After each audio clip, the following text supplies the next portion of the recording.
Hey, how are you doing? I'm Bill DeWeese. Today, talking about the myth of the voiceover talent agent. But before I do, I want to remind you, please, if you haven't yet, sign up for my email list so you have all the latest information, all my latest training news.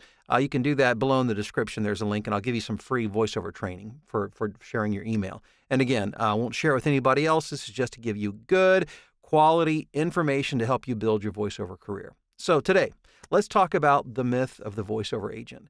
Now, it's not a myth that voiceover agents do exist. They certainly do, and there are some good ones out there. However, the myth that I wanted to address surrounds the role of the voiceover talent agent. A quick story to start, and that is that I was contacted a number of years back by a very successful voiceover talent in Chicago who wanted to have lunch with me to pick my brain.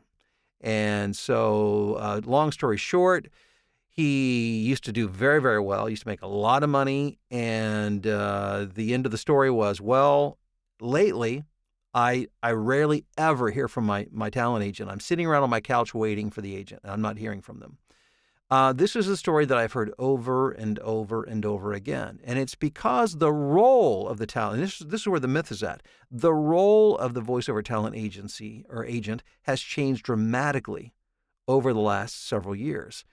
And it used to be that the agent played a central role. They used to be the gatekeeper. You want to record voiceovers? You work, at least for the most part, through an agent. But technology changed business forever, not just voiceover, business in general, because of the ability to communicate, because of the ability to create content, i.e. recordings from home. We can now work from home and communicate and work directly with the end clients, cutting out the middleman. And that's what technology has done for business. And certainly, voiceover has not been an exception. Now, that being said, you should have a voiceover talent agent or 2 or 5 or 10 or however many. But my advice would never depend on an agent to build or to save your career. And that's the mistake too many voiceover talent make. There are very, very, very few voiceover folk who can support themselves on a full-time basis working strictly through agencies. I mean, they're out there, most of them on the West Coast, but a few in New York and Chicago as well.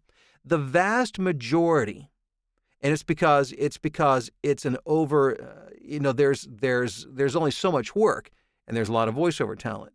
So you need to go to where the work is at if you want to create a sustainable income. Now, if I was working strictly through talent agencies, and of course I'd be auditioning more than I am. I don't audition that often through my agents.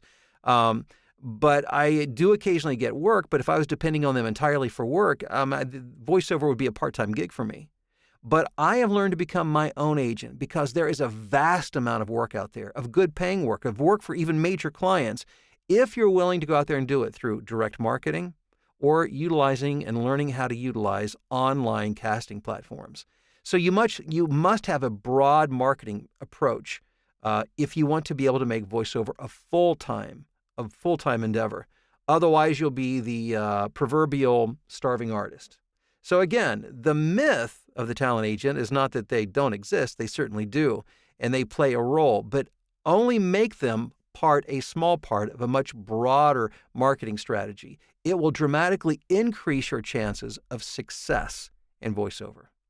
Hey, again, thanks for checking out the video. Don't forget to sign up, get on my email list, and get instant information and access to all of my latest information regarding my voiceover training. And I'll give you some free voiceover training when you do that. And I hope you'll comment below, like, share, subscribe, and I'll talk to you soon.